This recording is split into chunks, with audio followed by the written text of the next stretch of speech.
Hello and welcome back to Tiny Artist TV. Today we are doing day 8 of our DnDecember 12 Days of DnDecember event. So let's go ahead and roll today's prompt, starting with our D20 as usual. So our race is going to be a 15, which is a Kenku, and our class today is going to be 6, which is a monk. So let's go ahead and get started with the sketch. So not to disappoint you guys, but there will not be any crane kicks or crane kick related jokes in this video, namely because Kenkus are crows. Just wanted to get that out of the way. Today's prompt actually went relatively easy compared to the last two that I did.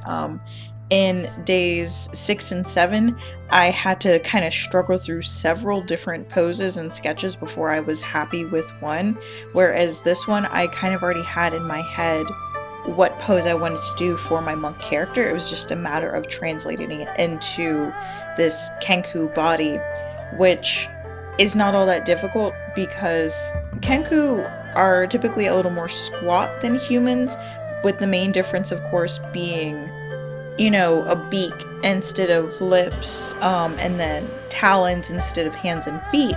But the overall anatomy, the way that Tenku and Kenku are typically drawn, is still pretty similar to a humanoid anatomy. So the other main thing was just feather placement, making it look, you know, soft and feathery without it being weird, because Kenku don't have wings, and that's the main part about their lore, is that most Kenku are actually obsessed with any kind of flight or sky related thing because they lost their wings. The first Kenku had angered their god, and as punishment their wings literally got clipped from them.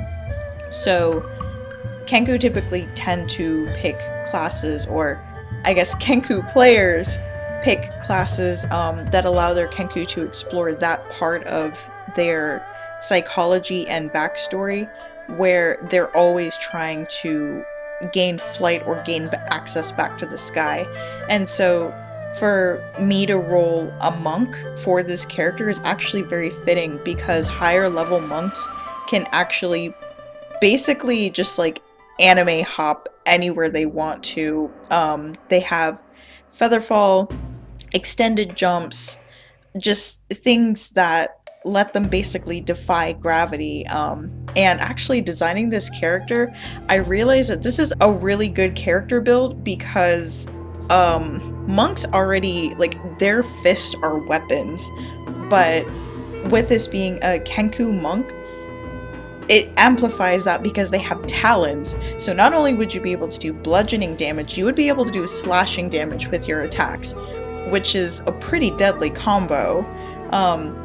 This ended up being a really cool character, and I'm not going to really be drawing these characters anytime else, but it's just, I was really happy with this design, and especially after having like a really hard weekend with the last few prompts, for this one to just flow so smoothly was very satisfying.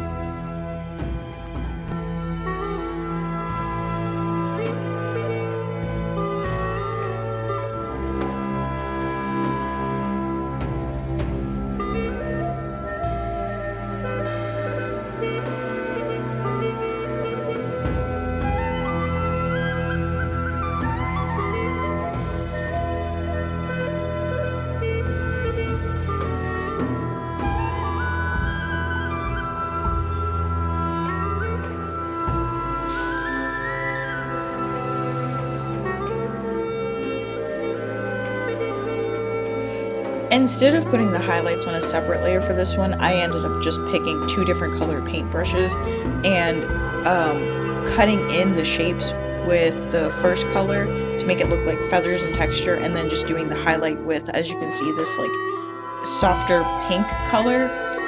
This was pretty simple to do and pretty much contributed to the video being as short as it was, and mainly it was just because I already knew what I wanted to do for this one, and then the coloring was kind of fast and free, like a more loose coloring style, as opposed to like really focusing in on the details. The other thing with that is I have been trying to put more detail into the line art, but monks are typically simple characters, like they don't have a lot of baggage literally. Mentally is a whole nother thing. But for the monk character design, I just wanted it to be the garment and whatever weapon of choice they had. So this brings us to the end of today's 12 Days of D&December prompt. I hope you guys enjoyed the video, and have a weird day.